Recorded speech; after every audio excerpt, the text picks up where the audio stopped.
어떤 곳에 또 가셔가지고 또 어떤 호기심으로 인해서 또 어떤 일들을 겪으셨을지 바로 들어보도록 하겠습니다. 네, 보세요. 임명님 안녕하세요. 예, 안녕하세요. 네, 임명님 또 찾아와 주셔서 감사드리고 오늘 예. 해주실 이야기가 또 호기심 때문에 일어난 일일까요? 호기심도 있고, 네. 까딱 잘못했으면 세상을 뜰 뻔했던 실수도 있고. 사바세계 안녕을 할 뻔한? 네. 근데 이쯤 되면 호기심이 아닌 것 같은데요, 임명님. 그냥 돈을 미친놈이라고 봅니다. 알겠습니다. 자, 그러면 또 어떤 이야기가 될지 바로 출발을 해보도록 할게요. 렛츠 고! 길이십니다. 렛츠 기릿!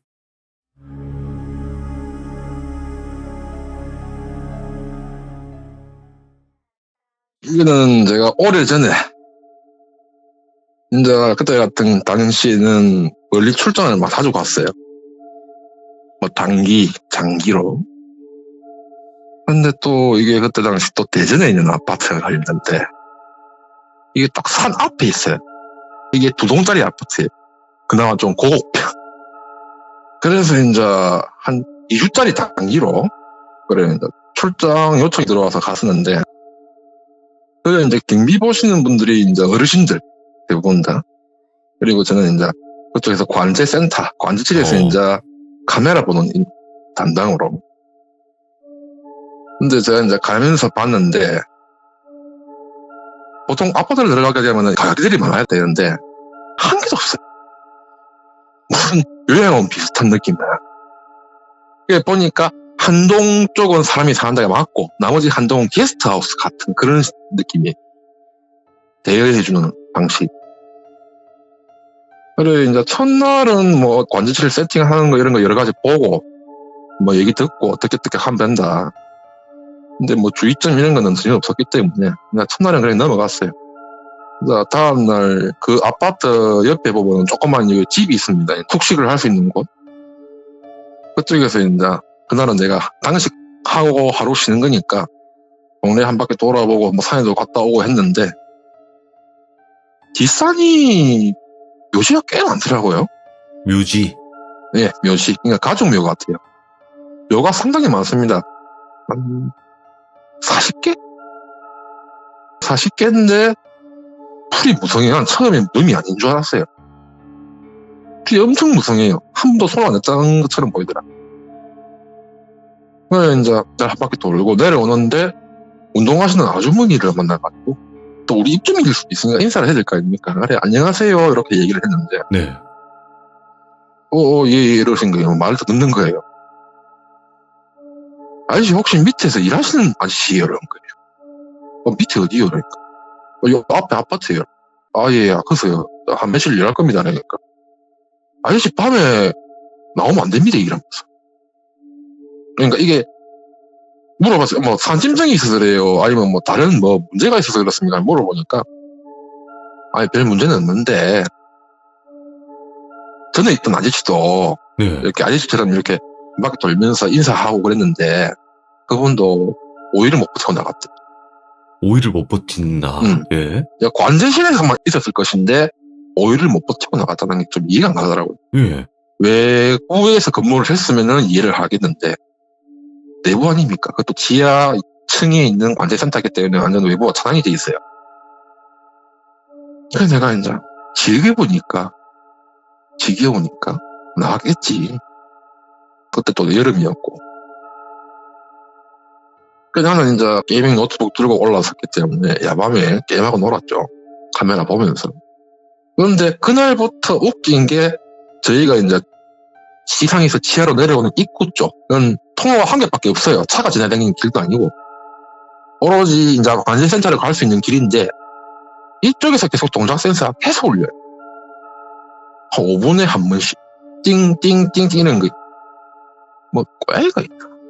왜냐면 그때 당시에는 감지 센서가 워낙 안 좋아서 고양이도 인식을 하고 그랬거든요. 사람 말고도. 그래서 내가 진짜 고양이 있는가 싶어서 한참 봤어요. 한참 보는데 뭐가 슥슥 지나가요. 목이 아니면 카메라 앞에 뭐가 먼지가 있는가 보다. 내가 아까 무시를 했어요. 네. 그 새벽 1시쯤 되니까 이제 또 잠잠이 들더라고. 띵띵 하는 게. 그런데 갑자기 그 세대, 아파트 입주민 세대에서 전화가 와요. 누가 밖에서 계속 뜬대요. 근데 우리가 이제 관제센터에 나갈 수가 없게 돼 있거든요. 그래서 제가 경비실에 어르신한테 전화를 했어요. 전화를 하니까 혹시 그거 아줌마 혹시 저 몇동 몇 호라고 말 안 하던가요? 라는 거예요. 말 안 하시고 그냥 그래 얘기해 주셨대요. 아, 무시하겠어요. 그래도 됩니까? 그 전화가 온 건데 저희 아파트 규정이 얼마 전부터 다시 생겼는데 동호수 말 안 해주면 그건 민원이라고 간주를 하지 마시라고 저한테 그래 얘기하는 거예요. 근데 보통 아파트에 동호수 얘기 안 하더라도 민원이 들어오면 출동하는 게 보안의 의무거든요. 근데 출동 안 해도 된다 하니까 이런 희한한 데가 다 있노. 그런데 또 한 새벽 4시쯤 다 돼갈 때 또 전화가 왔어요. 예. 독일 인물이. 근데 아까 했던 말이랑 똑같은 말을 하는. 그러니까 안 갔으면 화를 내야 되는 상인데 했던 말을 또 하고 있는 거예요. 그래서 이상해서 이제 인터폰이 아니고 휴대폰 연락처식으로 일반 전화기로 오는 거다 보니까 번호를 봤어요. 봤는데 번호가 없는 거예요. 번호를 숨겨서 전화를 한 것도. 뭐지? 장난전 안 한가? 그냥 무시하고 넘어갔어요. 새벽 5시 딱 되면 어르신들이 이제 한 바퀴 돌면서 리더기집 있는다고 오시는데 오셨을 때 물어봤어요. 아니 이거 아까 그 민원 들어왔던 사람 연락처 확인하면 연락처가 뜨고 똑같은 말만 반복해서 2번 하더라. 그러니까 한 말이 막 그런 사람도 있으니까 막 그냥 무시해서 이런 식으로 뭔가 아는 듯한 얼굴인데 무시하라. 뭔가 숨기고 있다. 네, 뭔가 숨기는 그런 느낌이에요. 네. 하기사 내가 출장 왔는데 뭐 똑바로 된 대로 출장을 왔을 리는 없을 것이고 뭔가 문제가 있으니까 내가 왔다는 말인데 그리고 이제 하루 또 지났어요. 또 하루 쉰다고 또 시내 가서 좀 술도 퍼먹고 시간 돼서 저녁에 딱 들어왔는데 그때 저녁에 몇 시에 들어갔는데 10시에 제가 집에 들어갔습니다. 들어갔는데 집 옆에 창고가 있거든요. 그러니까 우리 자재 같은 거 넣는 창고. 이 문이 자물쇠가 3개나 달려있어요. 중요 자재가 있어서 그럴 수도 있는데 바람 소리를 하게 되면 애매하고 안에서 뭔가가 계속 물 튀는 느낌이에요. 소리가 안 나는데 뭔가 들컹들컹 하는 거 보니까 안에서 뭐가 있는 거라. 제 옆에 또 경비실에 가가지고 어르신들한테 얘기했죠. 그 창고에 뭐 있는 것 같은데 들컹들컹 한다니까. 될까 이러고 그냥 무시하라고. 아니 뭐 별일이 아니고 안에 혹시라도 사람이 들어가있으면 자꾸만 가니까 사람 들어가겠으니까 걱정하자 말고 그냥 무시하고 들어가죠. 근데 그때부터 이제 호기심이 생기는 거죠. 그놈의 호기심이. 그래서 옛날 일지를 뒤져봤어요. 일지는 거짓말 안 하거든. 왜냐면 정보를 남겨 놔야 돼. 근데 일지가 제가 온 날 전께 안 보여요. 그러니까 그 앞에 있던 게 싹 사라졌어. 분명히 요 자료실에 들어가면 있어야 되는데 없어. 뭐지 하다가 낮에 봤던 쓰레기장에 흰 뭉퉁이를 내가 서류 뭉퉁이를 봤거든. 가보니까 그거라. 네, 이제 들고 와서 이제 밤에 할 게 없으니까 한번 읽어봤어요. 내가 겪었던 증상이 동일한 증상이 한 6년 연속 동일한 상황이 생겼는가 봐요. 관제실에만 앉아있으면 그러한 이상한 일이 생긴다는 거예요. 그래서 가장 많이 버틴 사람이 한 달이래. 일하는 사람 중에. 여기 보면 마지막 일치에 누구누구 당일 몇 시 퇴사 이래 딱 적거든요. 건물주는. 건물주도 보면은 이렇게 사인을 받아야 되는데 아파트 소장이 없는 건지 아니면 아예 그냥 안 해주는 건지 모르겠는데 사인도 없고 아무것도 없어요. 그냥 적어놓은 그냥 그 내용만. 그래서 막 계속 앞으로 당겨봤죠. 한 2년 전 거 봤는데 관제실 안에서 심장마비로 한 명이 죽었대요. 근데 심장마비가 딱 새벽 그 1시. 죽은 시간이 예상 시간이 1시에서 2시 사이라는 거예요. 사망 추정 시간이. 예. 네. 왜냐면 이제 경찰한테 들은 얘기도 또 자기들 다 적어주니까. 그때 나는 지금 2명이었다더라고요. 들어보니까. 그래서 나는 뭐 사람이 죽을 수 있는 거 살 수 있는 게 없을까 없겠지 하다가 창고 얘기가 가장 궁금해서 창고를 뒤져봤어요. 창고 나와 똑같이 소리를 들은 사람이 느낀 사람이 있을 거니까. 그 창고가 본래 창고가 아니고 그 우리 돼지우리 같은 거 있지 않습니까? 동물우리 같은 거. 그런 거 있대요. 원래는. 근데 그거를 개조해가지고 창고로 쓰고 있는데 그 안에서 아파트 그 임대한 사람이 약 먹고 극단적인 선택을 했죠. 그 자리에서. 근데 그 이후부터 계속 그러한 증상이 생긴 거래요. 원래는 자물쇠가 한 개였는데 계속 그런 얘기 나오니까 자물쇠를 한 개 더 늘리고 한 개 세 개를 한 거예요. 그러니까 나만 느낀 게 아니고 딴 사람 느꼈다는 소리예요. 근데 웃긴 건 지금 거기서 일했던 영감님이 거기서 6년째 일하시는 분. 그러니까 신기한 거 아니고 그냥 끄고 사시는 거죠. 우리한테 말해봐야 아무 소용이 없다고 생각하신 거니까. 그래서 이제 네 번째 날, 그러니까 제가 일단 6일 지났죠. 6일째 날. 이날이 진짜 가인인 게 바람 한 점 없었는데 네. 창고에서 문을 엄청 두드려요. 막 꺼내달라는 식으로. 사람 호기심을 참 못 버리는 게 뒤에 보면은 조그만 창문이 있었어요. 창문이 있어갖고 내가 그 뒤로 가 사다리도 없어가지고 어떻게 벽에 기 올라갔어요. 궁금하니까. 사람이 있으면 꺼내야 될 것이고 아니면은 뭐 많은 건데 한번 봤어요. 안에 불빛이 없으니까 안 보니까 휴대폰 플래시로 딱 비쳤어요. 순간 창문 바로 앞에서 뭐가 휙 올라와서 날 놀래킨 거예요. 내가 뒤를 넘으신 거죠. 그리고 뒤통수를 뒤에 떨어진 돌에 박았어요. 그래갖고 한참 누워있으니까 영감님이 내 찾으러 관제센터에 아무도 없으니까 와가지고 결국은 병원 갔다 왔는데 조금만 더 세게 부딪혔으면 죽었을 거다. 내진탕으로 갔을 거다. 그날은 그냥 가벼운 증상이기 때문에 그냥 꼼매고 붙이고 그냥 왔어요. 그래 아픈 게 아니니까. 근무는 해야 되니까. 사람도 없고 하니까. 그래서 이제 관제센터로 들어와서 일을 하고 있는데 입구에서 사람이 두 분이 와요. 주민인지 외부인인지. 근데 외부인들은 문 안 열어주거든요. 절대 문 열어주지 말고 적혀 있더라고 문에. 들어오는데 분명히 카메라에 사람이 보여요. 보이는데 문에 가서 문에 보면 우리 현관 렌즈 있죠. 밖에 볼 수 있는. 그걸 보면 없어요. 그래서 분명히 사람 와서 문을 두드렸을 건데 두드리지도 않고. 그래서 가깝다 그 사이. 왜냐면 관제센터 의자와 그 현관문까지 거리가 좀 있거든요. 근데 30분 뒤에 또 동작 센서가 올려서 보니까 또 사람이 한 명이 와요. 한 명이 와가지고 문 앞에 서 있는 걸 떠요. 그래서 이제 이 사람들이 도대체 어디서 온 건지 궁금하지 않습니까? 여기서. 예. 카메라가 이게 동선이 나오거든요. 그래서 이제 역추적을 해왔죠. 카메라에 분명히 이 사람이 여기까지 왔으면 들어오는 입구 쪽 카메라에 찍혀야 되는데 안 찍혀 있어요. 천장에 매달려서 나올 리가 없고. 그럼 천장 센서가 올려야 되는데 그것도 안 올렸거든요. 근데 세 번째 카메라를 보면은 창고 앞을 찍고 있어요. 이게. 창고에서 문 열고 나와요.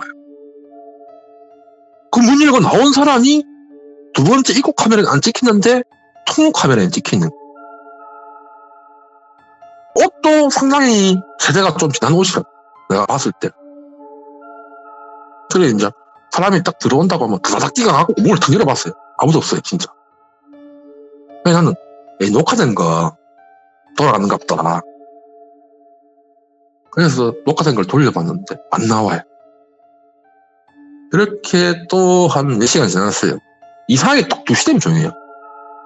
아무 일 없어요. 딱 2시 딱 넘어가면 이제 그 번호가 없는 아줌마가 또 나와요. 그저께 했던 소리가 똑같은 소리 또 하는. 그래서 내가 승질내가지고 아줌마 몇 동 몇 호인데요. 밤중에 사람 귀찮고로 몇 동 몇 호예요. 몇 동 몇 호예요. 좀 말 좀 하세요. 그러니까 자기 할 말만 딱 끊더라고. 근데 우리 아파트 내부 인터폰이 있어요. 예. 이거는 신호가 띄우면 무조건 동호수가 떠요. 귀신이든 사람이든 간에 똑같 떠요. 이거는. 그쪽에서 웬만하면 벨이 안 울린다는데 벨이 울렸어요. 딱 들었는데 그 여자 목소리. 그랬던데 보니까 동이 2개짜리니까 101동 102동이 있을 거 아닙니까. 102동 1002호에서 뜨는 거예요. 그래서 이제 내가 경비실에 연락을 했죠. 102동 1002호에서 민원 들어왔으니까 한번 올라가고 있어. 영감님이 안 갈라 그래요. 갑자기 목소리가 드르르 뜨더라고. 근데 나 아까 못 간다. 내 지금 갈 수가 없다. 말도 안 되는 근무 중 술 먹었다는 소리까지 하면서. 근데 그러면은 내 방에실 잠시 빼놓고 내가 올라갔다 올 테니까 키만 두개 소리거든. 아이스 올라가면 안 된다. 큰일 난다. 계속 그러는 거예요. 그래 이제 아니 무슨 일이냐 도대체. 왜 안 갈라는데. 만약에 진짜 사람이 위급한 상황이면 어쩔 거냐. 아저씨가 열을 몰라서 그러니까 그냥 가만히 있으라. 내 말 들으라. 자, 아저씨 말을 들을 테니까 책임져라. 문제 생기면. 예. 이거는 또 책임을 못 지는 거라. 그래 결국은 열쇠를 받았어요. 천 위로 딱 올라갔어요. 근데 이게 아까 그랬다 아닙니까? 대기동이 게스트하우스이라고. 문을 딱 열었어요. 안에 아무것도 없어요. 이용하지 않는 호스실은 인터폰을 꺼놓는다 했거든. 인터폰에 사람이 앞에 서 있는 것처럼 도작 센서 인식을 해갖고 앞에 서 있는 것처럼 액정이 켜져 있어요. 그 앞에 액정에 사람이 딱 가면 액정이 켜지거든요. 사람이 서 있는 것처럼. 그리고 통화 버튼 눌러져 있어요. 또. 내가 방대적에서 나왔으니까 안 받고 있으니까 계속 통화 쪽으로 들을 거 아닙니까? 이상하다. 전기 다 꺼졌다면 배전함도 내렸을 건데 어떻게 인터폰이 켜져 있겠노. 그래서 또 휴대폰 후라시 들고 배전함 있는 데로 갔죠. 가서 배전함을 봤는데 다 내려가 있어요. 전기가 다 내려가 있는 상태였어요. 그 배전함에 보면 홈 오토라고 적혀 있어요. 내부 이제 시스템 버튼이 있는데 그것도 내려가 있어요. 단지 전기적 오작동이다라고 생각을 하고 네. 가서 밑에 있는 버튼을 끌려고 하니까 갑자기 뒤로 넘어졌어요. 누가 밀친 것처럼. 그냥 뭐 내가 미끌렸나? 왜냐면 신발을 안 벗고 그냥 스레빠 싣고 올라가서 미끌렸는가 보다. 그래서 다시 갔어요. 끌려고 또 가니까 또 밀어요. 그 느낌이 싸운 게 귀신이 안 될까. 그래서 노발대발 욕을 했죠. 했더니만 액정이 탁 꺼져요. 전기가 한 번도 안 들어온 거니까 만져보면 열이 났을 건데 열도 안 온다. 그래 이제 찜찜하죠. 일단 그때부터 내려가서 영감한테 따져야 되겠다. 가니까 1층에서 나를 보고 있는데 아저씨 괜찮아요? 아무 이상 없습니까? 아무 이상 없는데 이러니까 혹시 올라가갖고 전기 다 봤지요? 전기 다 봤죠. 근데 거기가 미능록세로 떴던데 왜 우리 인터폰에서는 왜 호수가 뜹니까? 그러니까 이제 어르신이 얘기해 줄게. 아까 창고에서 안 좋은 선택을 하신 분 그분이 본래 그 집에 살아. 그 집에서 살았는데 그 집 아줌마는 집에서 아저씨는 창고에서 두 분 다 안 좋은 선택을 동시에 하시고. 근데 왜 그런 선택을 했는지 이유가 없어요. 지금까지도. 누가 와서 침입을 해서 강제로 그런 게 한 것도 아니고 두 명 다 맨정신인 거예요. 그 사람들이 5년 전인가 6년이 그때 돌아가셨대요. 그러니까 창고에서 안 좋은 선택한 그 시기죠. 그때부터 그런 이상한 일이 생겼대요. 그리고 관리실로 들어가는 입구에 카메라에 사람이 찍히거나 그런 경우가 많았대요. 그게 사람들이 혼자 있으니 겁이 나가지고 다 그만뒀대요. 근데 나는 이제 그까지 알았으니까 이 사람들이 뭐 아직 하늘로 뭐 안는갑다. 그러면 좋게 생각했죠. 어차피 아직 큰 피해를 주고 있다. 그렇게 또 이제 관리실에 와서 또 있는데 웃긴 게 인터폰이잖아. 세대 인터폰. 네. 내가 또 왔어요. 그 세대로 왔어요. 그래서 내가 아유 막 좋은데 가세요라고 내가 첫 마디를 그래 날리는데 하는 말이. 근데 여기 사는 사람인데요. 좋은데 가세요. 죽었으면 좋은데 가시면 되지. 일하는 사람들이 괴롭힙니까? 뭐라 하니까. 갑자기 남자 목소리가 나가는 거예요. 아저씨 왜 남의 집에 온다? 아무런. 그 이제 제 본래 성격대로 하자면은 내가 올라가서 불질러 분다라니까. 올라와라 이런 거야. 올라갔죠. 진짜 사람이 있으면 주 패 끄시고 귀신이면은 진짜 막 한 시간 동안 욕 많이 주려고 올라갔는데 분명히 아까는 안에 기자재가 한 개도 없었어요. 의자도 없고 바닥에 그냥 장판만 깔려 있고 벽지도 그냥 흰색이었어요. 올라가니까. 그러니까 일반적인 가정집 딱 들어가면 풍경이 그게 보여요. 아줌마 아저씨가 소파에 앉아있어요. 느낌이 싸한 게 아까 내 들어갈 때 넘어졌나? 또 기절했나? 또 폴린 건 아닌 것 같은데. 왜냐면 기계는 거짓말을 안 하니까. 그래서 내가 그냥 다 무시하고 바로 배전함을 봤는데 배전함이 다 올라가 있어요. 근데 웃긴 건 1층 관리실 쪽에서 정원을 한 층 한 층 다 관리하다 보니까 1층에서 내려놨으면 위로 내려놔야 되거든요. 그럼 꺼져 있어야 된다니까 본래라면. 네. 근데 이거는 지금 현실이 아닌 거예요. 그래서 내가 이제 제일 잘하는 벽짓기 벽짓기. 예. 패딩을 좀 했죠. 진짜 기절할 정도까지만 내가 이제 때려 박았어요. 갑자기 확 불이 꺼지더니. 아까 소파에 누가 앉아있을 때 검은 형체가 두 개가 딱 서 있어요. 캄캄해도 보이더라고. 현실적으로는 안에서 그 어두컴컴한 데서 오래 있었기 때문에 눈이 전을 한 거죠. 근데 내는 헛걸을 보고 있던 것 뿐이고. 그래서 이제 당신들 뭐냐? 난 돈 벌러 왔다. 건들지 마라. 일 좀 하자. 제발 좀 조용할 때 게임 좀 하자. 늙으면 뭔데? 그래 욕을 먹고 싶나면서. 그래야 또 한 10분간 욕을 했어요. 10분간 욕을 하고 내려오려고 문 닫고 내려오려고 엘리베이터를 누르는데 엘리베이터가 안 돼요. 안 돼가지고 계단으로 내려갔어요. 한층 내려가는데 갑자기 뭐가 뒤에서 팍 밀어요. 이 계단이 상당히 이게 길거든요. 떼굴떼굴 굴렀어요. 한 3층을 굴러서 내려왔어요. 제가. 근데 분명히 계단을 한 단을 내려가면 원래 평지가 있다니까. 그게 딱 멈춰야 되는데 누가 꽁 굴린 것처럼 꽁 굴린 것처럼. 그래서 한 3층을 굴러서 내려오니까 피범벅인 거예요. 얼굴하고 보온 정신이다. 도저히 일어날 힘이 없대요. 그래서 제가 119 전화를 했죠. 전화도 안 돼요. 그래서 어떻게든 정신 차리고 일어나가지고 기에서 내려왔어요. 그때 갈비뼈 4개 나갔습니다. 일단 내려오니까 1층에서 영감한테 고함을 흘렸죠. 살려달라고. 영감이 몰래 끼우다.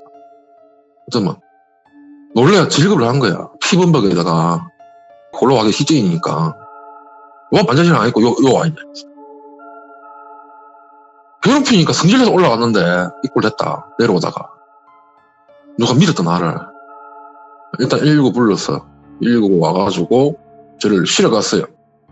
실어 가는데 분명히 119 구급 구조원이 옆에 앉는다니까. 2분이 앉거든요 본래는. 그때는 거기는 한 분만 앉더라고. 그런데 눈을 딱 감고 다시 딱 뜨니까 또 한 명이 또 앉아있어요.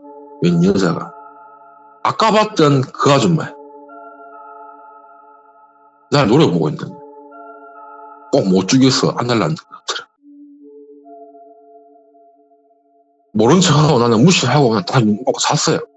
병원 가서 이래저래 치료받고 병실에서 깨어나니까 저희 협력사 사장님께서 오셨더라고요. 그냥 가만히 있지 뭐 안 되고 가느냐. 그래서 이제 물어봤죠. 왜 그런 사건이 생기는지 좀 알아야 되겠습니다. 안 그러면 이거 지극히면 다 까발릴 겁니다. 내가 미친놈 소리 들어도 좋으니까. 뭡니까? 그러니까 하는 말이 원래 그 2분이 이 아파트의 주인이었답니다. 주인. 근데 자녀가 3명이 있었는데 이 자녀 때문에 그런 안 좋은 선택을 하신 거래요. 그러니까 아파트 한 동을 담보를 맡겨가지고 부모님 몰래 돈을 받고 그거를 들고 배로 날라쁜 거죠. 근데 한 동은 어차피 그 2분 소유였고, 그러니까 지금 게스트하우스를 쓰고 있는 아파트, 그 아파트는 그 2분 몰래 이제 담보를 맡겨놨기 때문에 이건 은행권으로 잡혀 있고, 그래서 게스트하우스로 이제 은행에서 이제 임대식으로 운영하는 곳이라서요. 그래, 기존에 있던 분들도 창고 소리, 인터폰, 그리고 세대, 호출, 요 세 가지. 그러니까 내 같은 경우는 좀 별로 띄엄띄엄 당했는데 그분들은 진짜 한 10분에 한 번씩 당했지. 버러지 걸릴 정도로. 무섭겠죠? 보통 사람은. 무서우니까 이제 도망 나온 거예요, 다. 아침 딱 되자마자 집에 갔다. 다. 그 작은 집 안에 보면 딴 사람들 짐이 꽤 많았어요, 보기보다. 안 들고 간 거죠, 겁이 나고 안 온 거죠. 그래가지고 이제 병원에 한 일주일가량 누워 있었습니다. 손가락은 뭐 기부사는 그만이고 어차피 관제 업무니까 이제는 당할 거 다 당했으니까 그냥 들어가 앉아 있으면 되겠다 싶어. 갔습니다, 또. 영감님 내 보더만 미친놈 그냥 집에 가지 만다고 영화 나왔어. 뭐 내가 훌러서 누워진 거지 뭐 귀신이 믿었겠습니까? 사람이 그럴 수도 있고 누워서 그럴 수도 있는 거 아닙니까? 뭐 내 잘못이니까 돈값은 하고 갈 거니까 대신 아까 얘기한 그 세 가지는 무시하고 있겠습니다. 그렇게 이제 들어가서 앉아가지고 숨 마시고 있었죠.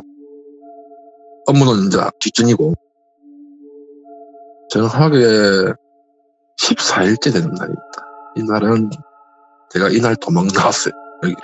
그날에? 예. 그날 도망 나와서 14일째 되는 날에 카메라가 총 60대가 있는데 60대 중에 40대만 동작 센서가 달려있어요. 이 40대가 미친 듯이 울려. 빙빙빙거리면서. 그래서 이제 카메라를 아무리 흘러서 아무것도 없으니까 그 정보를 일단 임의적으로 막았어요. 무시한다고. 껐어요.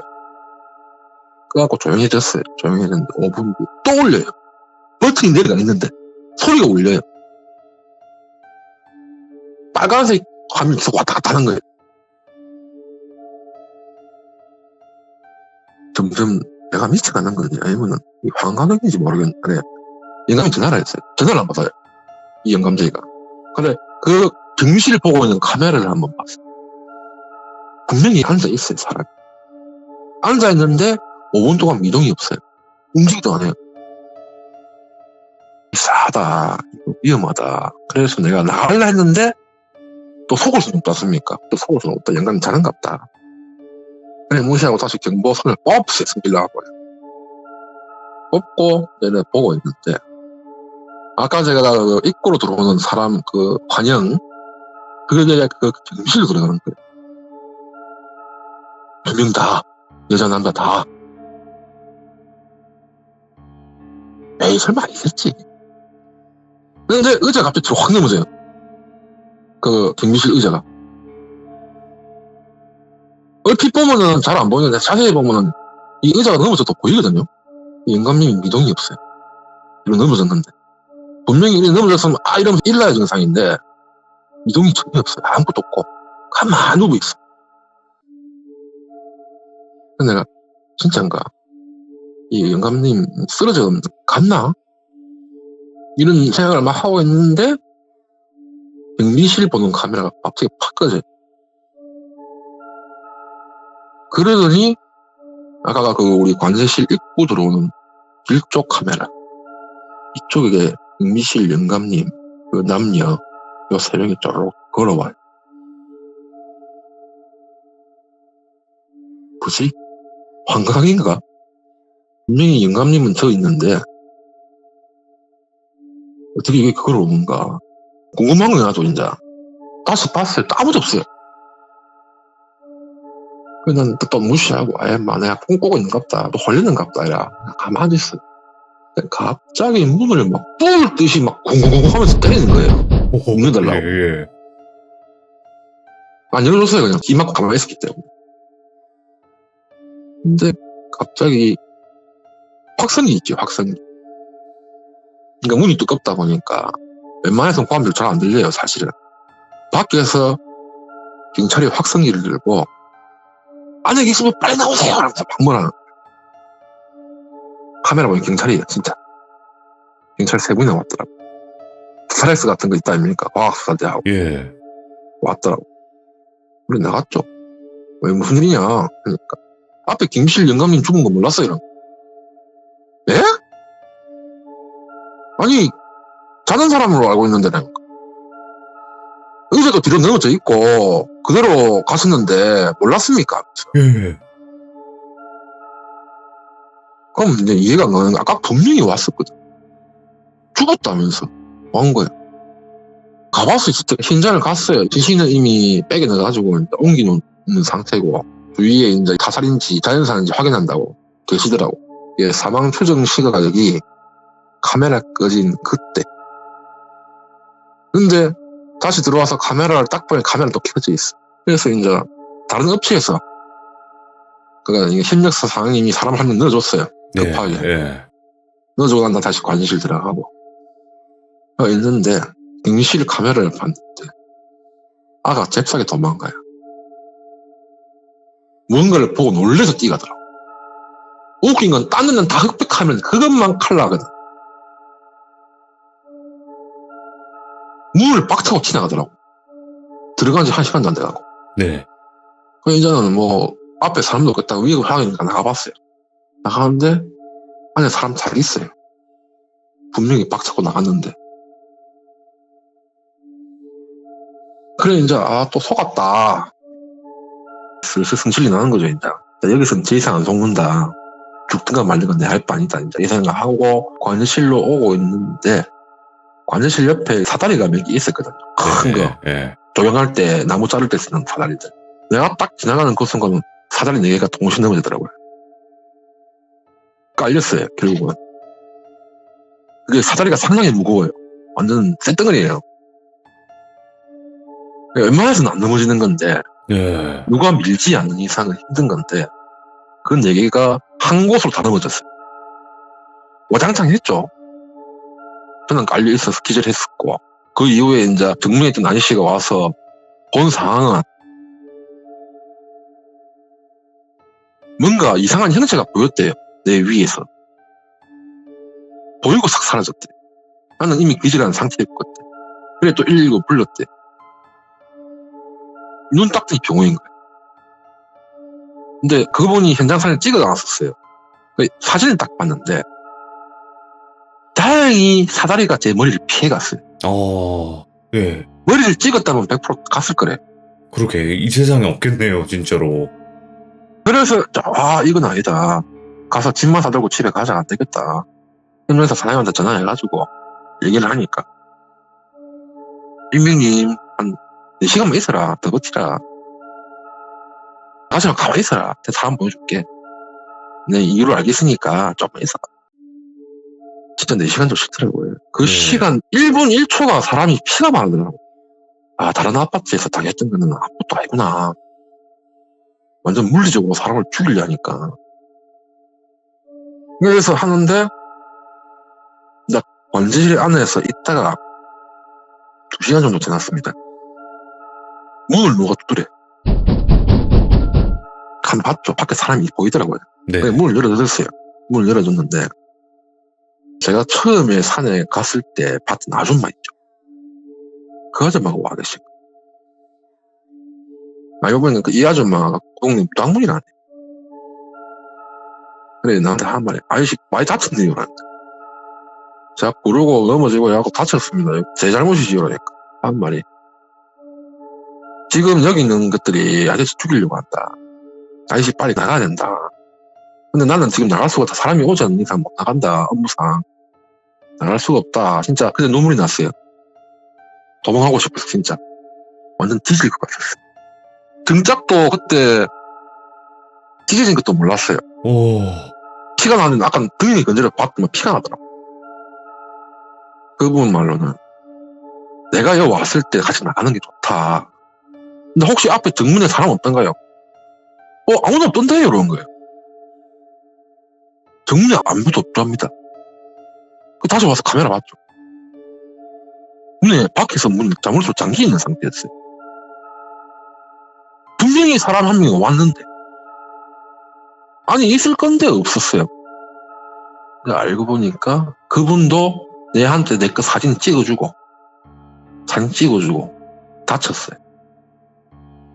돌을 맞고 기절을 했대요. 그분도 119 부르고 이후에. 그게 그분은 이제 병원에 있는 상태죠. 근데 와서 나한테 얘기해준 게 누구냐 이거지. 아, 이건 좀 강심장이 나도 웬만하면 못했는데 얘 있다가는 진짜 병신되겠다. 예. 속된 말로 팔다리 어디 한 개 작살나던가 잘리다가 둘 중 한 개다. 그래 이제 점점 거기서는 그 아줌마가 따라서 나갔어요. 네.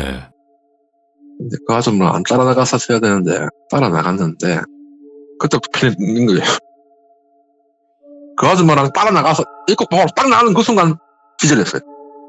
뭐야? 알고 보니까 그 처음 봤던 그 사람도 사람이 아니었어요.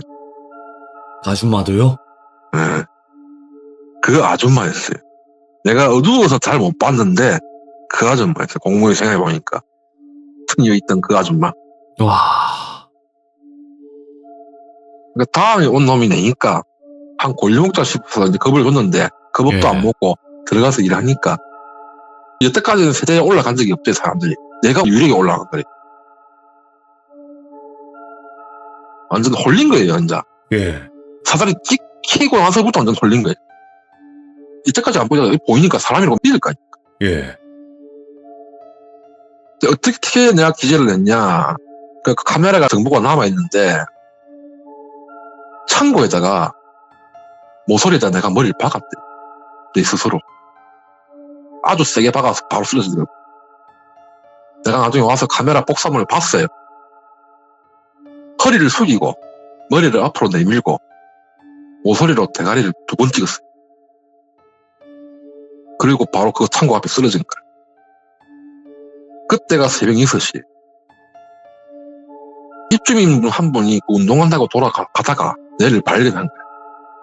그래서 이제 119에 신고라. 그날 짐이고 나발이고 다 놔두고요. 나왔어요 그냥. 노트북만 다 챙겨가고. 그 병원 가서 병원 의사 선생님이 하시는 말씀이 누군가 잡고 미는 것처럼 보이더래요. 왜냐면 우리 보안 옷들은 대부분 다 보면은 딱 각이 잡혀있거든요. 근데 누가 잡으면 이게 옷깃에 이 흔적이 남아요. 자세히 봤는데 진짜 옷깃에 손자국이 보이는 거예요. 양쪽으로. 예. 위치는 서로 틀려요. 근데 그래 머리를 박았는데 통증을 느낄 것인데 차렷제사로 계속 2번이나 그래 있으니까 누가 봐도 이거는 뭔가 있다. 그래서 예. 저보고 하는 말이 아팠냐 그래. 그 구조대분이 아팠냐. 기억이 안 난다. 일나니까 머리가 터질 것 같다. 그러면서 이제 구급대 구조분이 아저씨 이제 여기 이제 그만둘 거니까 내가 한마디만 하는데 그 아파트에서 그 2명 말고도 더 많이 죽었어요. 게스트하우스에 왔는데 대부분 다 보면 다 안 좋은 선사를 했대요. 그 중에 10층이 제일 그런 사건이 많았고 예. 자기가 그렇구나. 알기로는 1년에 모두 4건 이상 있었대. 근데 대부분 다 안 좋은 선택이니까 수사가 안 되고 그냥 종료가 됐는데 웃긴 건 아까 내가 얘기 들을 때 도망갔다 했잖아요. 자식들. 도망하는 게 아니더라고. 나중에 알고 보니까 관제실 옆에가 보일러실로 가는 지하실 입구가 있거든.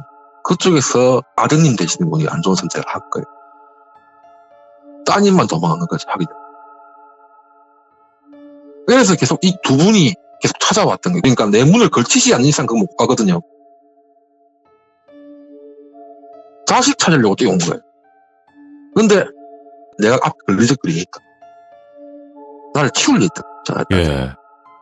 그것도 있고 세대에 올라가서 막 난리를 떨고 욕을 엄청 해오니까 원한해진 거예요. 그때부터 물리적으로 내가 많이 당했어요. 그 아파트가 아직도 있는데 얼마 전에도 그 아파트 사고가 났대요. 얼마 전에도? 지금은 그래서 이제 관제실에 3명을 둔답니다. 예. 3명을. 그리고 그래도- 업무 수칙이 꼭 무슨 실체 없는 공포계단처럼 어떤 거 하지 마라. 어떤 일이 생기면 어떻게 하지 마. 이런 식으로. 그런 식으로 세팅이 돼 있대. 주실 이야기가 한참 과거의 이야기이긴 하지만 정말 또 소름 끼치는 한 택시기사를 만난 적이 있다고 합니다. 정말 어떤 택시기사 분인진 몰라도 이렇게 시들무에 참여를 해주실 만큼 정말 소름 끼치는 사람이었겠죠. 바로 들어보도록 하겠습니다. 여보세요? 아, 봉구 누나님 안녕하세요. 안녕하세요. 네, 누나님. 좀 늦게 와가지고 괜찮습니다. 안 오는 건가 그냥 그러고 있었어요. 아, 제가 화장실을 가가지고 30분에 딱 왔습니다. 예. 네, 반갑습니다. 자, 일단 봉구 네. 누나님. 예. 일단 오늘 해주실 이야기가 좀 과거의 이야기이긴 한데 몇 년도 정도 될까요? 제가 그때 고등학교 1학년 때니까 97년도예요. 와, IMF 터지기 전이네. 그때, 그럼 한참 전이긴 하거든요. 저도 어릴 때고. 그쵸. 그러긴 한데 뭐 이제 성인이 돼서는 이렇게 소소하게 좀 일들이 많긴 했지만 그때는 고등학생 때니까 조금 충격도 컸던 얘기고 이제 그러다 보니까 그 얘기를 매년 이제 친구들이랑 술 마시면서 술 안주 삼아서 얘기하다 보니까 20년이 넘게 지난 지금도 좀 이렇게 생생하게 기억을 해요. 예. 거의 매년 얘기를 하니까. 어찌 보면 트라우마가 될 수 있는 부분인데도 용기 내서 말씀해 주시는 거 너무너무 감사드리고, 그러면 그때 당시 조금 예. 기억을 떠올리기 힘드시겠지만 한번 조심스럽게 이야기 들려주시면 좋을 것 같습니다. 그러면 출발하도록 하겠습니다. 렛츠고! 길이십니다. 길이십니다.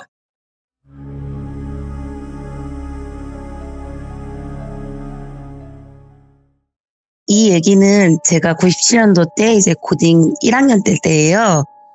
그때 제가 원래는 예중을 다녔었어요. 근데 이제 예중을 떨어지고 저희 동네에 있는 학교로 가게 되면서 벌어지게 된 일이에요. 저는 그때 이제 예중을 다녔던 데가 광진구에 있는 학교를 다녔었거든요. 서울이구나. 예. 그리고 이제 저희 본가는 강동구라서 강동구에 있는 학교를 다니게 됐는데 중학교 때 친구들이 다 광진구에서 만났었고 거기는 예중이다 보니까 이제 다른 동네 친구들이 많다 보니까 막상 저희 본가가 있는 학교를 갔을 때는 친구가 한 명도 없게 된 거예요. 예. 그래서 이제 너무 혼자서 외롭기도 하고 그러니까 그때 당시에는 지금은 핸드폰이지만 그때는 삐삐였잖아요. 삐삐. 그래서 이제 그 삐삐로 연락을 주고받다가 이제 혼자 너무 외롭다 한번 만나자 이제 뭐 그런 얘기를 하게 돼서 약속 날짜를 잡았어요. 근데 이제 아무래도 저는 그냥 일반 고등학교로 왔고 그 친구들은 예고를 가게 됐으니까 그 친구들은 이제 실기 때문에 저보다 조금 늦게 끝나는 거예요. 그래서 이제 제가 그 학교를 가기로 하고 저도 이제 그 학교를 3년을 다녔으니 뭐 이렇게 크게 어색하지도 않을 거고 그래서 이제 제가 가기로 약속을 한 후에 학교를 마치고 저희가 원래는 이제 지하철을 타고 그 친구네를 가려고 했는데 거기가 이제 학교에서 지하철이 너무 멀어요. 걸어서 한 30분? 그 정도 걸리다 보니까 가고 나면은 그 친구들이 너무 오래 기다릴 것 같은 거예요. 네. 그래갖고 그러면 이제 택시를 타고 가야겠다 이러면서 제가 옛날부터 학교를 먼 데를 다니다 보니까 택시를 좀 많이 타고 다녀서 고등학교 때라도 이제 택시 타는데 크게 이렇게 어려움은 없었거든요. 그래서 이제 택시를 학교 앞에서 기다리다가 한 대가 오길래 딱 잡았어요. 그리고 그냥 습관적으로 뒷문을 열고 딱 타려고 그러는데 아저씨가 갑자기 학생 웬만하면 합승을 하고 싶은데 좀 앞으로 앉아줄래요? 이러면서 얘기를 하시더라고요. 이게 지금 분들은 그런 걸 잘 모르시겠지만 옛날에는 이제 간간히 합승을 했어요. 맞아요. 그래가지고 그때 이제 그렇게 그냥 합승을 한다고 하니까 뭐 옛날부터 당연했던 일이고 그래서 알겠습니다. 그냥 그러고 이제 앞에를 탔죠. 이제 딱 앞에 타고 이제 가기 시작했는데 그때 당시에 기본 요금이 1,300원인가? 이 정도 했어요. 근데 이제 제가 고등학생이다 보니까 돈이 그렇게 많지도 않고 학교가 끝나는 시간이니까 광진구 쪽은 항상 그 시간에 좀 많이 막혀요. 맞아요. 그래서 이제 미터기를 보면서 돈이 좀 많이 나오겠네 그러면서 혼자 이런저런 생각하다가 기사님이랑 막 이렇게 수다를 좀 떨었죠. 그래서 기사님이랑 조금 친해지고 있는데 그 와중에 제가 계속 미터기를 보면서 이렇게 얘기를 하고 있으니까 기사님이 왜 돈 좀 많이 나올 것 같아? 이러면서 이제 좀 친근하게 말씀을 하시더라고요. 그래갖고 저는 뭐 그냥 조금 깎아주시려나 약간 이런 기대감으로 네, 제가 학생이라 돈은 많이 없는데 조금 많이 나올 것 같아 걱정이네요. 그러면서 이런 얘기를 했더니 기사님이 한참 이렇게 생각하시다가 아이 그래 기분이다. 그러면서 아이 그냥 학생 5,000원만 내. 그럼 내가 그거 미터기 끄고 그러고 가줄게. 그러면서 얘기를 오. 해주시더라고요. 예.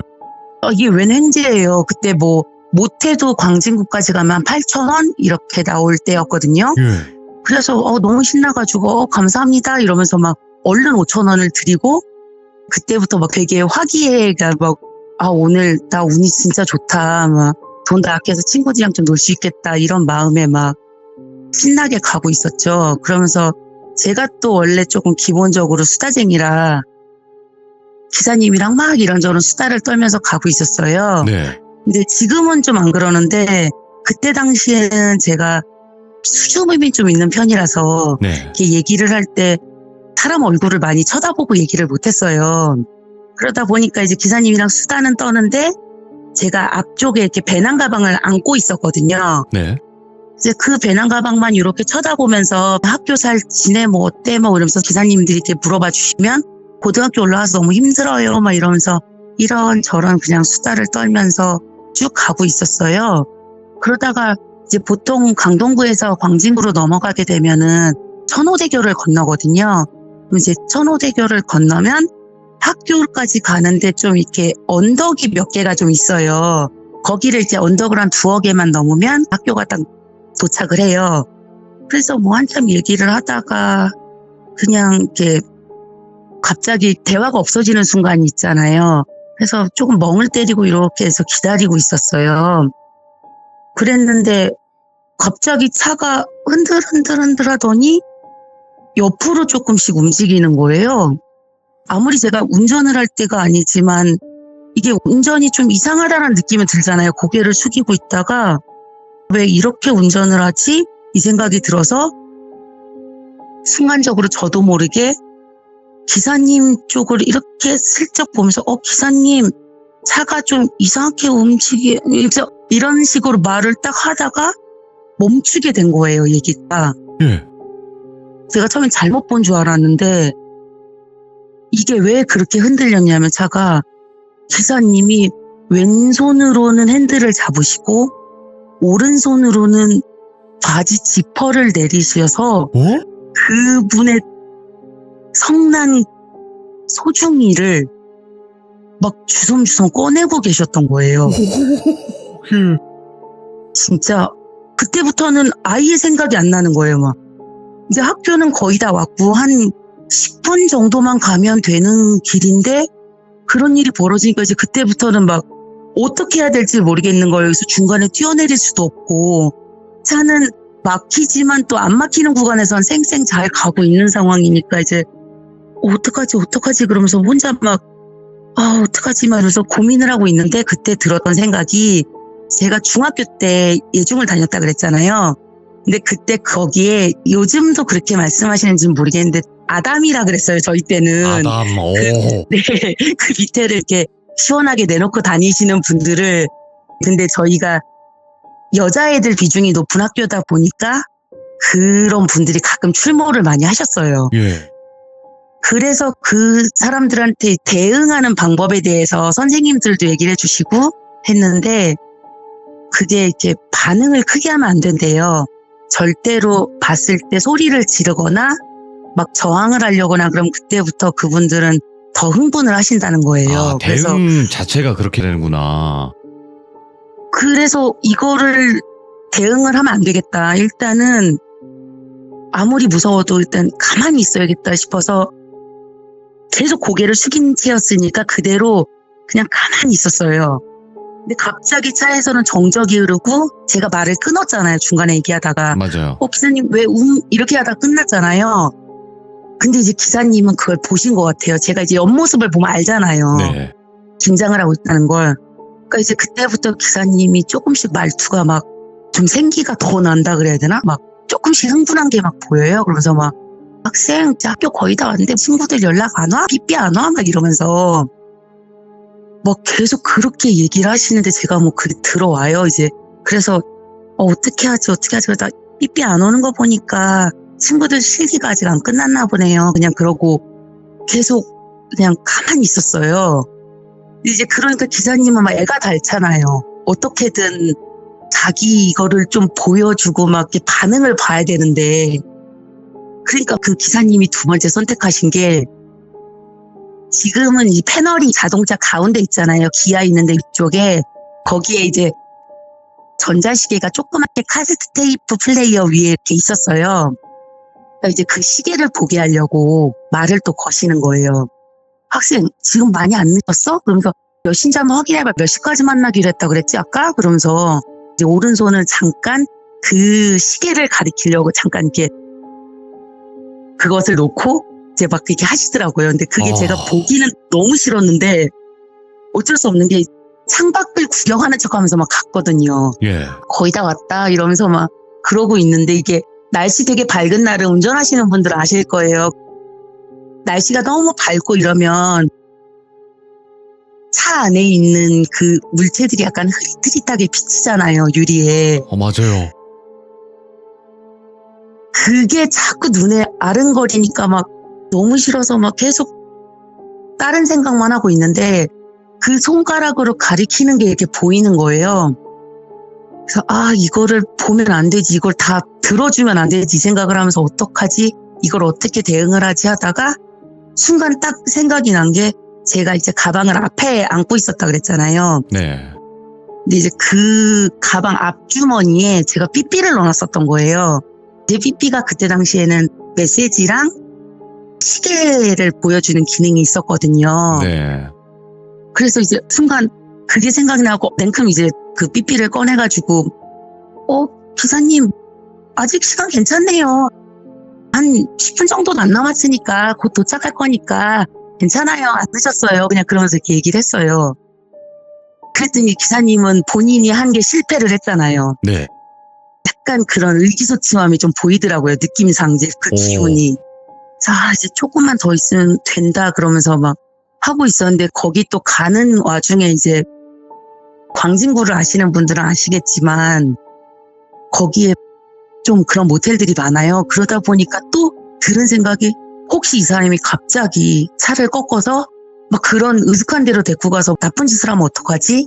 이런 생각이 막 들더라고요. 그래서 이제 조금만 더 참으면 된다. 나는 아무 반응도 안 해주면, 그리고 혹시 그런 일을 당하면 난 교복을 입고 있으니까 소리를 질러야 되겠다 하면서 막 별의별 그 구상을 다 하면서 이제 도착하기만 기다리고 있었죠. 그러고 있는데 제가 정말 어떠한 반응도 해주지 않았잖아요. 그랬더니 이제 그 기사님이 슬슬 본인도 좀 약간 수치심을 느끼셨나 봐요. 한 5분 정도만 가면 도착을 할 때쯤이었는데, 갑자기 이렇게 차가 좀 덜컹덜컹 하면서 조금 소음이 있는 가는 와중인데, 갑자기 되게 조그만 목소리로, 미안해. 갑자기 이런 얘기를 하시는 거예요. 제가 그렇다고, 네, 괜찮습니다, 이럴 순 없잖아요. 이러면은 이제 뭐 그 상황을 다 제가 인정을 한다는 뜻이 돼버리는 거니까. 예. 그리고 일부러 의연한 척 하면서, 기사님, 뭐라 그러셨어요, 방금? 그래서 막, 일부러 이렇게 못 들은 척 했어요. 그랬더니, 본인도 민망한 거죠. 아니야. 그래서 이렇게 말을 좀 흐리시더라고요.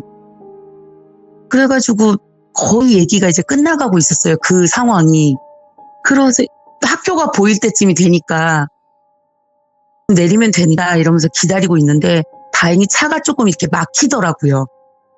그러니까 이제 그 핑계를 댈 수가 있어가지고, 기사님, 저 차가 너무 막히니까 여기서 내려서 횡단보도까지 걸어갈게요. 그냥 그러고 이제 후다닥 내리려고 했죠. 그랬더니 이제 그래, 알았어. 그러더니 갓길에다 차를 대주시더라고요. 그래서 얼른 내려가지고, 그래도 막 되게 태연한 척 해야 되잖아요. 그래서 태워다 주셔서 감사합니다, 그러면서 막 인사를 하고, 심장이 지금처럼 막 너무 뛰는 거예요. 그러니까 얘기를 할 때마다 늘 조금, 이제는 막 좀 웃으면서 농담으로도 얘기하고 하지만, 그때 당시에는 심장이 진짜 문을 열고 내리는데 진짜 터지기 직전인 거예요, 심장이. 다리도 잘 안 움직이는 거예요. 이렇게 덜덜 떨면서 내려가지고 감사합니다 그러면서 인사를 하고 문을 딱 닫고 가는데 이게 어떻게 해야 될지 모르니까 그냥 일단 앞만 보고 막 갔어요. 횡단보도 앞에 가서 심장을 졸이고 그냥 가만히 서 있는데 그분 차가 조금 저보다 늦게 오셨잖아요. 차가 좀 막혀있는 구간이었으니까. 근데 갑자기 그 차가 이렇게 쓱 오더니 제가 서 있는 횡단보도 앞에 딱 쓰시는 거예요. 그래갖고 너무 놀래갖고 이렇게 창문을 보고 있었어요. 조수석 쪽이 이제 제가 보이니까. 그래서 조수석 창문을 이렇게 보고 있는데 갑자기 조수석 쪽 창문을 쭉 내리시더니 약간 몸 기대갖고 이렇게 쳐다보는 거 있잖아요. 조수석 쪽에 이렇게 기대갖고 저를 이렇게 올려다보면서 학생 어디 가서 나왔다 그러지 마. 그러더니 창문을 이렇게 쓱 닫는 거예요. 저는 이제 마지막까지 완전히 너무 충격을 받아서 마지막까지 한 방 먹은 거예요. 지금이었으면 막 사진을 찍고 막 신고를 해야 한다. 그리고 또 불박이 있잖아요, 요즘은. 근데 그때 당시에 뭐 아무것도 없으니까 제가 가진 거랑 삐삐밖에 없고 차 번호를 외운다 이런 생각은 들지도 않고 그냥 빨리 이제 가서 친구를 만나고 싶기만 한 거예요. 그래갖고 차를 그냥 보내고 저는 이제 친구를 만나러 가는데 도저히 그 정신에는 만나서 뭐 놀 수도 없고 뭐 하잖아요. 그럼요. 그래서 그냥 삐삐로 친구한테 나 미안한데 이런저런 일이 있었다. 나 도저히 오늘은 너 못 만나겠다. 그냥 그러고 메시지를 남기고 지하철을 타고 집에 간 얘기가 있었습니다. 와, 지금이야 이렇게 그냥 이제 웃음 섞인 말투로 얘기를 하시지만 예. 이게 강력 범죄, 뭐 예를 들어서 어떤 사람을 해하거나 이런 건 아니었겠지만 그 순간이 얼마나 여러 가지 생각이 들었겠어요. 그쵸. 그때는 진짜 지금도 생각하고 싶지도 않고 그러니까 그런 일을 당하고 나니까 트라우마가 생긴 게 택시는 지금도 혼자 탈 때는 왜 가끔 앞에 타시는 분들 계시잖아요. 여전히. 네. 답답한 거 싫으시다고. 제가 옛날에 그랬었거든요. 그래서 그때 합승한다 그럴 때도 흔쾌히 그냥 앞에 앉았던 거고. 근데 지금은 이제 친구들 없이는 절대로 앞에도 못 앉고 또 이제 화장실에 보시면 이렇게 위에 뚫려 있는 데 있잖아요. 그런 데도 이제 못 들어가고 이런 트라우마가 있어요. 아이고. 이제 오늘은 택시 얘기를 말씀드렸습니다. 자, 일단은 지금 예. 여러 가지 그 생각들이 막 스쳐가면서 그 상황을 정말 잘 모면하신 거라고 저는 생각을 하거든요. 예, 진짜. 네, 왜냐면 그 대응 방법이라는 게 분명히 있어요. 그런 사람들 류에. 그러면 그분이 좀 생긴 게 어땠나요? 그냥 정말 평범한 한 40대에서 50대 사이쯤 되는 아저씨? 그냥 되게 인자했어요, 처음에. 그러니까 이제 저도 너무 아무렇지도 않게 그냥 되게 겁없이 그렇게 앞에 탔고 그분이랑 되게 편하게 얘기를 나누면서 갔었고 처음엔 뭐 딸 비슷한 얘기 이렇게 하면서 딸 나이도 뭐 비슷하다 뭐 이런 말씀하시고 하시면서 되게 편하게 얘기를 했거든요. 그러니까 정말 너무 주위에 있는 평범하신 분이었고 그냥 되게 생긴 것도 너무너무 인자하게 생기셨었고 그런 분이 그런 걸 할 거라고는 생각도 못했죠. 근데 진짜 그때는 혹시라도 그런 일을 만약에라도 이렇게 보신 분들은 절대로 어떤 반응도 해주면 안 된다는 거 그런 거에 대한 거를 좀 말씀드리고 싶었어요. 아이고, 이게 한참 전, 그러니까 97년도의 이야기이긴 하지만 지금은 어떻게 상상도 못할 그럴 이야기이긴 그쵸. 하지만 분명히 이때 당시에는 이런 사람들도 있었다라는 거를 말씀을 해주시는 거예요. 예. 네, 정말 몹쓸 인간들이죠. 그리고 여러분들께 한 가지 말씀드리는 거는 정말 지금 생방송에서 많은 분들이 시청하고 있는데 여기서 쌍욕을 할 수는 없지 않습니까? 그래서 봉구 누나님께서는 기사님이라고 그때 당시에는 기사님 그러셨으니까 그렇게 존칭을 썼던 거예요. 그러니까 봉구 누나님께서 그분을 왜 존칭을 쓰냐 이렇게 불편하신 분들 그거는 좀 아니라고 저는 생각을 하고 그거는 그렇게 말씀하실 수도 있는 부분이니까 제가 한 번 더 말씀을 드리는 거고 예, 오프 더 레코드였으면 그냥 쌍욕 나왔어요. 지금 많은 분들 앞에서 이거 욕하면 또 욕한다고 불편하다는 분 나와요. 그것만 알고 계시면 될 것 같습니다. 네, 봉구 누나님 오늘 이야기 너무 힘들게 그래도 잘 끝내주셔서 제가 너무 감사드리고 다시는 이런 일들이 없어야 될 것 같다. 이런 생각을 해보게 되네요. 너무 감사합니다. 예, 감사합니다. 네, 고맙습니다. 네. 와, 근데 진짜 충격적이긴 하다. 어떻게 운전하면서 그렇게 할 생각을 했는지. 네. 정말 충격적인 이야기예요. 이게 97년도죠. 네, 삐삐가 있었을 당시. 요즘에야 휴대폰도 있어, 막 스마트폰이야, 자동차 안에 블랙박스도 있어, 이렇게 여러 가지가 있기 때문에 함부로 그런 행동을 못 하겠지만, 예전에는 블랙박스가 어디 있고, 휴대폰이 어디 있었어요. 예. 그렇다 보니까 그런 이상한 사람들이 있었던 것 같습니다. 그래서 그때 당시에 좀 충격적이었던 한 나쁜 택시 기사의 이야기였습니다. 시청해주신 모든 분들 감사드립니다. 고맙습니다.